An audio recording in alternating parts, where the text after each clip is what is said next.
কিন্তু দুশ্চিন্তা তাদের জন্য যারা কখনোই ব্যায়াম করে না, যারা কখনো জিমেও আসে না বা বাসায় কোনো প্রকার এক্সারসাইজ করে না, ট্রেডমিলে হাঁটে না বা বাইরে হাঁটে না, তাদের জন্য দুশ্চিন্তার বিষয়। তাদের ক্ষেত্রে তার আগেও যেমন দুশ্চিন্তার ব্যাপার ছিল, তাদের এই যে প্রিভিয়াস টাইমে তাদের বডি ওয়েট বাড়তেছিল, তাদের কোলেস্টেরল বাড়তেছিল, তাদের হচ্ছে যে ফ্যাটি লিভারের সমস্যা হচ্ছিল, ডায়াবেটিক্স বাড়তেছিল, হাই ব্লাড প্রেশারের প্রবলেম আছে, তারা কোরবানিতে খাওয়া দাওয়ার ফলে তাদের এগুলো আরো বেড়ে যাবে। তো আসলে তাদের ব্যক্তিগতভাবে অনেক জিম করে, তো ট্রেনার জিম করা কতটুকু উপকার? আচ্ছা, এখানে একটা ব্যাপার হচ্ছে যে বডি বিল্ডিং, আসলে বডি বিল্ডিং আর জিমের ব্যাপারে দুই ধরনের জিনিস। আর এখানে মানুষজন হয় যে ইন্সপায়ার্ড হয়ে আসে বিভিন্ন রকম ভাবে। ধরেন আমরা জিমের সাথে যারা জড়িত, আমরা কিন্তু প্রত্যেকটা, আমাদের একটা ব্যর্থতার জায়গা আছে যে আমরা প্রত্যেকের বাড়ি বাড়ি গিয়ে আমরা ওইভাবে তাদের বলতে পারি না, বা আমরা ধরেন যে রাস্তাঘাটে কখনো ক্যাম্পেইন চালাই না কখনোই, কিন্তু আমাদের আসলে এগুলো করা উচিত। তো ব্যক্তি উদ্যোগে যারা জিমে আসে, আমরা শুধু তাদের নিয়ে কার্যকলাপ করে থাকি। তাদেরকে আমরা বুঝাইতে যাচ্ছি যে যারা জিমে আসে তারা মূলত দেখা যায় হয়তো বা কোনো মুভি টুভি দেখে, কোন নায়কের ফিটনেস ভালো লাগছে তারা দেখে ইন্সপায়ার্ড হয়েছে। দেখা যায় যে কেউ ইউটিউবের মধ্যে দেখতেছে দেশের বাইরেও কিছু বডি বিল্ডার, তাদের কিছু ওয়ার্কআউট প্ল্যান দেওয়া থাকে যেগুলো ম্যাক্সিমাম ফেক হয়ে থাকে, ওইগুলো তারা ফলো করতেছে, করে আসতেছে।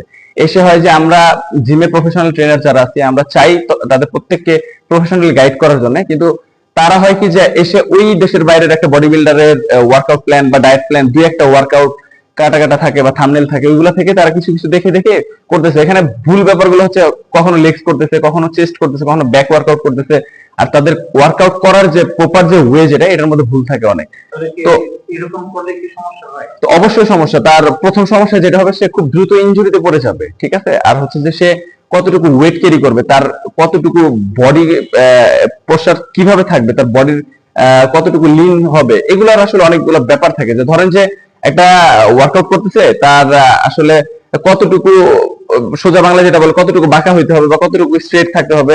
অল্প একটু কম বেশি বাঁকা বা স্ট্রেটের অভাবেই দেখা যাচ্ছে যে তার ইনজুরি একটা হয়ে যেতে পারে, বা তার মাসেলে প্রপার হিট করবে না। তো এই জিনিসটার জন্য প্রপার একটা গাইডলাইন দরকার, প্রপার একটা ট্রেনার আন্ডার তার করা উচিত। নিজে থেকে এগুলো করতে গেলে হয় কি যে এখানে সে ইনজুর্ড হয়ে যাবে। মানে জিম করলে কি শুধু মানে জিমের জন্যই কি ফিটনেস ঠিক থাকে না, খাবারের তালিকায়?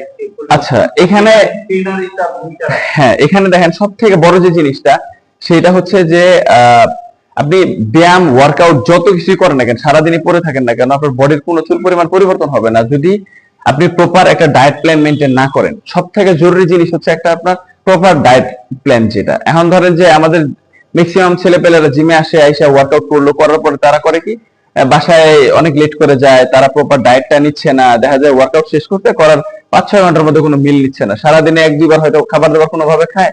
আর দেখা যায় যে কয়েকদিন পর পর এসে বলে যে কই ভাই, আমার তো বডির পরিবর্তন হচ্ছে না, এটা না সেটা না। কিন্তু একজন যদি ফিটনেস ভালো চায় বা ভালো একটা বডি চায়, তার অবশ্যই সারাদিনে কমসে কম 5টা মিল নিতেই হবে, তার মাস্ট। এখন এই 5টা মিলের মধ্যে তার যে ট্রেনার থাকবে, তার যে কোচ বা গাইডলাইন যে দিবে, সে অবশ্যই তার হাইট, ওয়েট, তার বডির কন্ডিশনের উপর ডিপেন্ড করে, সে কেমন বডি চাচ্ছে এই গোলের উপর নির্ভর করে তার ডায়েট প্ল্যানটা ওইভাবে করে দিবে। এবং সে অনুযায়ী যদি সে খায়, তাহলেই বডিটা তৈরি হয়ে যাবে। এখানে আমি একটা কথা বলে রাখি, সেটা হচ্ছে একটা বডির ভালো বিল্ড আপ হইতে গেলে অবশ্যই তার 70% এফোর্ট দেয় ডায়েটটা, আর হচ্ছে 25 or 30% এফোর্ট আসে আপনার ওয়ার্কআউট থেকে। আসলে ওয়ার্কআউট ম্যাটার করে না, আপনি ওয়ার্কআউট প্রপার ওয়ার্কআউট তো মাস্ট দরকার, কিন্তু ডায়েট যেটা, এটা কিন্তু খুবই ইম্পর্টেন্ট একটা জিনিস। তো এটার জন্য অবশ্যই একটা কোচ দরকার। তো একটা লোক ইউটিউব দেখে বা হচ্ছে যে অন্য কারো কথা শুনে সে বেশি দূর আগাইতে পারবে না যদি ভালো প্রপার একটা কোচের আন্ডারে না থাকে বা একটা ট্রেনার আন্ডারে না থাকে। আচ্ছা, যেটা বিষয় যে আমাদের এখানে কোরবানি অনেকেই মাংস বেশি খাওয়ার পরে তার কি শারীরিক কোনো সমস্যা হতে পারে, কেন হতে পারে, এবং তার এই কোরবানির সময় কি কি সে গাইড ফলো করতে পারে, আপনি ট্রেনার হিসেবে কি বলবেন?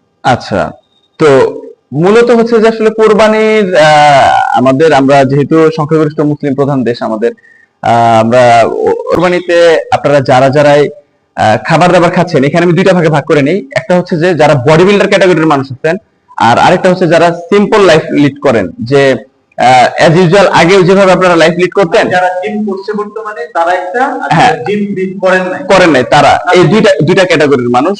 তো যারা রেগুলার ব্যায়াম করেই যাচ্ছেন, তারা আপনারা এই যে কোরবানির সময় 4-5 দিন ধুমসে মাংস টাংস খাইলেও কোনো সমস্যা নাই। কারণ হচ্ছে কি, আপনার এই 4-5 দিন আপনার বডিতে খুব এই যে আপনার অতিরিক্ত ফ্যাট চলে আসতেছে, বা হচ্ছে যে অতিরিক্ত আপনার হয়তো মাংস বেশি হয়ে যাচ্ছে তা কিন্তু না। এই 4-5 দিন বা এক সপ্তাহ আপনি যত পরিমাণে খান না কেন আপনার বডিতে অল্প কিছু ওয়াটার চলে আসবে, হয়তোবা অল্প কিছু গ্লাইকোজেন চলে আসতে ভালো পারে। সাইড হবে আর ভালো কিছু হইতে পারে। এটা আসলে ভালোও বলবো না আমরা, কিন্তু ব্যাপার হচ্ছে যে পরিমাপ করে খাওয়াটা দরকার। যেমন আমরা বডি বিল্ডার যারা আছি সারা বছরই কিন্তু আমরা মেজারমেন্ট স্কেলের মাধ্যমে খাবার দাবার মেপেই খাই। তো দেখা যাচ্ছে যে এই ঈদের 4-5টা দিন যদি আমরা অতিরিক্ত খাবার খাই তাতে আমাদের বডিতে অল্প একটু ওয়াটার আসবে, ওয়াটারের কারণে আমাদের বডি ওয়েটটা হয়তো 2-2.5 কেজি ওয়েট বেশি দেখাবে।